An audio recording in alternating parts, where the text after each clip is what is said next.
ఆంధ్రప్రదేశ్లో 22 మంది సివిల్ సర్వెంట్లు ఆంధ్రప్రదేశ్ ప్రభుత్వానికి అనుకూలంగా వ్యవహరిస్తున్నారని పురంధరేశ్వరి గారు కేంద్ర ఎన్నికల సంఘానికి లేఖ రాసినటువంటి నేపథ్యంలో కేంద్ర ఎన్నికల సంఘం 17 మంది సివిల్ సర్వెంట్ల మీద యాక్షన్ తీసుకోబోతోంది అంటూ ఒక వార్త సోషల్ మీడియా వేదికగా చక్కర్లు కొడుతున్నటువంటి నేపథ్యంలో ఆ 17 మంది సివిల్ సర్వెంట్లు ఎవరు, నిజంగా కేంద్ర ఎన్నికల సంఘం ఆ 17 మంది సివిల్ సర్వెంట్ల మీద వేటు వేయబోతోందా లేదా అనే అంశానికి సంబంధించి మనతో మాట్లాడేందుకు ప్రముఖ రాజకీయ విశ్లేషకులు, ప్రముఖ సీనియర్ జర్నలిస్ట్ సిఎస్ రావు గారు మనతో ఉన్నారు. సార్తో మాట్లాడదాం.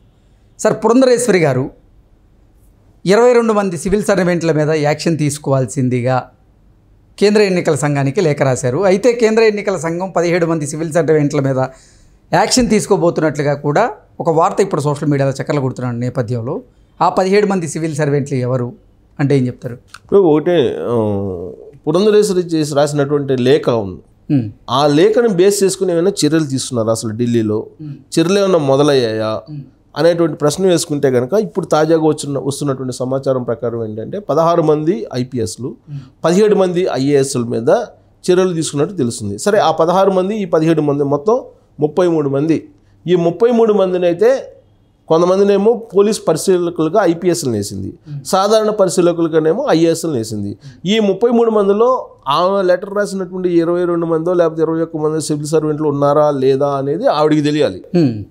కానీ మనకు వచ్చినటువంటి సమాచారం ప్రకారం మాత్రం 33 మందిని స్థానచలనం కలిగించింది. ఎప్పటి నుంచి? ఇక్కడ ఎన్నికలు జరుగుతున్నాయి కదా మనకి.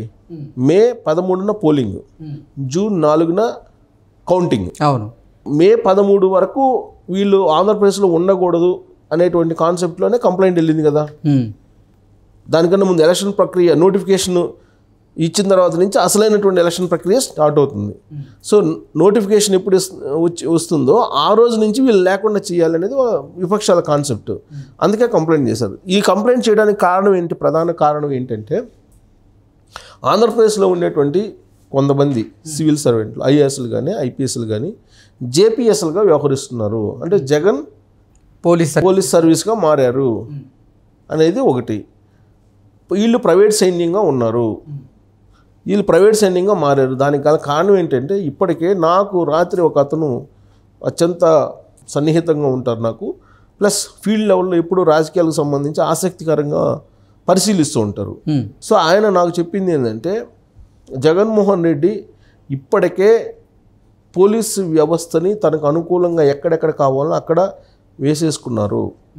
ఇప్పుడు పురంధరేశ్వరి కంప్లైంట్ చేసినట్టు ఆ 22 మందో 23 మందో లేదా 21 మందిను మార్చినందువల్ల పెద్దగా ఏం ఉపయోగం ఉండకపోవచ్చు. దానికి కారణం ఏంటంటే ఆల్రెడీ జగన్మోహన్ రెడ్డి దాదాపుగా సంవత్సరం క్రితమే చంద్రబాబు నాయుడు ఎప్పుడైతే రాజమండ్రి సెంట్రల్ జైలుకి రిమాండ్లోకి వెళ్ళారో ఆ 53 రోజుల పాటు తెలుగుదేశం పార్టీ వాళ్ళు రాజమండ్రి సెంట్రల్ జైలు రిమాండ్ వీటి గురించి మాట్లాడుకుంటున్నటువంటి సమయంలోనే దొంగ ఓట్లను చేర్చడం కానీ లేదంటే తెలుగుదేశం పార్టీకి సంబంధించినటువంటి ఓటర్లను తీసివేయటం కానీ ఇవన్నీ కూడా చేసేసారు. తర్వాత కానిస్టేబుల్స్ దగ్గర నుంచి ఎస్పీల దాకా మార్చేశారు. ఒకవేళ ఇప్పుడు కంప్లైంట్ చేసినందువల్ల ఎస్పీలను లేకపోతే డిఎస్పీల వరకు మార్చగలరు. సిఐల్ని ఎస్ఐల్ని వాళ్ళు ఎలా కానిస్టేబుల్స్ని ఎలా మారుస్తారు? అంత పెద్ద ఎత్తున మార్చేటువంటి అవకాశం లేదు. కాబట్టి గ్రౌండ్ నుంచి పై స్థాయి వరకు కూడా మొత్తం ఒక ఎస్టాబ్లిష్మెంట్ చేసుకున్నారు అని చెప్పి ఆయన చెప్తే నాకు ఆశ్చర్యం కలిగింది. అంతేకాదు ఇంకొక మాట కూడా యాడ్ చేశారు. ప్రిసైడింగ్ ఆఫీసర్స్ ఎవరైతే ఉంటారో పోలింగ్ ఆఫీసర్స్ ఎవరైతే ఉంటారో ప్రిసైడింగ్ ఆఫీసర్స్ వాళ్ళని కూడా ఐడెంటిఫై చేశారు. ఆల్రెడీ ఎలక్షన్ ప్రక్రియ ఎప్పుడో సంవత్సరం క్రితమే స్టార్ట్ అయింది. ఆ సంవత్సరం క్రితం స్టార్ట్ అయినప్పుడే ఎవరెవరు ప్రిసైడింగ్ ఆఫీసర్స్ ఉంటారనేది అందరికీ తెలుసు. కలెక్టర్లే ప్రిసైడింగ్ ఆఫీసర్స్ ఉంటారు. ప్లస్ అక్కడ ప్రిసైడింగ్ ఆఫీసర్స్ ఎవరెవరు ఉంటారో వాళ్ళందరికీ కూడా ఆల్మోస్ట్ మొత్తం కావాల్సినంత సరంజామా సర్దేసేసారు. సామదాన భేద దండోపాయాలు ఉపయోగించారు. గజకర్ణ గోకర్ణ విద్యలన్నింటిని ఉపయోగించి ప్రిసైడింగ్ ఆఫీసర్ని పోలింగ్ ఆఫీసర్స్ని కూడా ముందే ఐడెంటిఫై చేసి వాళ్ళకేదో పోలింగ్ ఆఫీసర్స్కి కొంత అమౌంట్ 5 లక్షల నుంచి 15 లక్షల వరకు, ₹1 కోటి వరకు, 2 కోట్ల వరకు, 3 కోట్ల వరకు కూడా స్థాయిలను బట్టి ఆల్రెడీ పనిచేశారు. వ్యవస్థలన్నింటినీ కూడా అతనికి అనుకూలంగా మలుచుకున్నాడు. డబ్బు కూడా ఆల్రెడీ డంప్ చేసేసాడు. మండల లెవెల్లో కూడా వెళ్ళిపోయింది ఇప్పుడు రేపు డబ్బులు పంచడానికి. అలాంటప్పుడు ఇప్పుడు ఈ సాధారణ బదిలీలు ఇవన్నీ చేసినందువల్ల పెద్ద ఉపయోగం ఏముంటుంది అని చెప్పి ఆయన అంటూ ఉంటే నాకు ఆశ్చర్యం వేసింది. ఇప్పుడు 22 మంది సివిల్ సర్వెంట్లు మార్చమని చెప్పి ఆవిడ కంప్లైంట్ చేశారు కదా, దానివల్ల ఇది కొంచెం ఉపయోగపడవచ్చు కానీ బట్ గ్రౌండ్ లెవెల్లో ఉపయోగం ఏముంటుంది అనేది ఒక విశ్లేషణ ఆయన నాకు అందించాడు. అంటే ఉన్న సమాచారాన్ని చెప్పాడు నాకు. అయితే ఎన్నికల కమిషన్కి ఇచ్చినటువంటి కంప్లైంట్ బేస్ చేసుకొని, పురంధరేశ్వరి ఇచ్చిన కంప్లైంట్ బేస్ చేసుకొని కొల్లి రఘురామరెడ్డిని ఏ విధంగా అయితే పోలీస్ పరిశీలకుడిగా అసోంకి పంపించారో అదే తరహాలో చాలామందిని అసోంకి పంపించారు. తాజాగా వచ్చిన లిస్ట్ ఏంటంటే 16 మంది ఐపీఎస్ని రఘురామరెడ్డి తరహాలో పంపించేశారు. వాళ్ళలో మనం లిస్ట్ తీసుకుంటే పనసారెడ్డి అంటే వేరే వాళ్ళు ఆయన ఎక్కడికి వేశారు, ఉదల్గురికి వేశారు. Gopinath Jetty, K Raghuramareddy, doctor K Fakkirappa, బహుశా నేను అనుకుంటూ కడప జిల్లాలో చేశాడు ఈ ఫక్కీరప్ప. ఎప్పుడు వివేకానంద రెడ్డి మర్డర్ కేసు అప్పుడు ఉన్నాడు అనుకుంటా ఫక్కీరప్ప. సరే, ఫక్కీరప్ప, రాహుల్ దేవ్ శర్మ, రాహుల్ దేవ్ సింగ్, డాక్టర్ సిఎం త్రివిక్రమ్ వర్మ, గౌతమి సాలి, కేవి మోహన్ రావు, విజయ్ కుమార్, నరసింహ కిషోర్, రాజకుమారి, వి రత్న,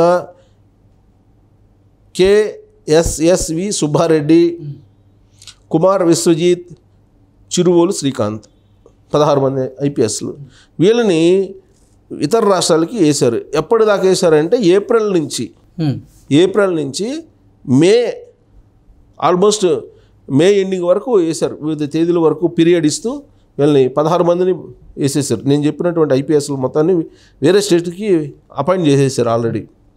ఇక సాధారణ పరిశీలకులుగా ఐఏఎస్ఎల్ని ఎవరెవరిని వేశారు? ఐఏఎస్ఎల్ని లక్కర్ శ్రీకేష్ బాలాజీరావు, క్రైస్ట్ కిషోర్ కుమార్, వాణిమోహన్, ప్రశాంతి, ఖన్నబాబు, ఎంఎం నాయక్, కాంతిలాల్ దండే,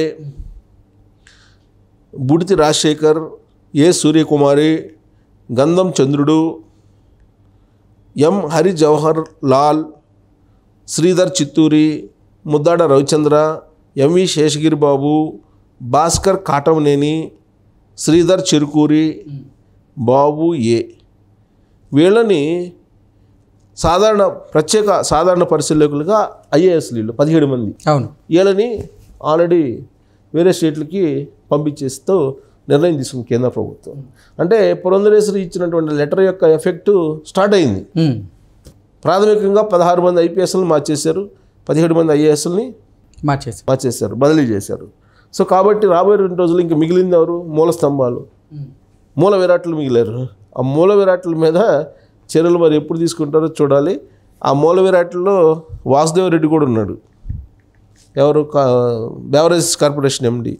సో ఆయన మీద కూడా కంప్లైంట్ చేసినట్టున్నారు. ఆయన కూడా బదిలీ అయ్యేటువంటి అవకాశం ఉందని చెప్పి తెలుస్తుంది. మొత్తం మీద సిఎస్కి లేఖ రాశారు, వాళ్ళల్లో ఎవరెవరు ఉన్నారో చూడమని చెప్పి పురంధరేశ్వరి లెటర్కి రిప్లై ఇవ్వమని చెప్పి సిఎస్కి లేఖ రాశారు. ఇది ఢిల్లీ లెవెల్లో కొంత మూవ్ అయిందని చెప్పచ్చు. ఇప్పుడు ఈ 33 మంది సివిల్ సర్వెంట్లని వేరే రాష్ట్రాలకు వేశారు కాబట్టి మూవ్ అయిందని చెప్పచ్చు.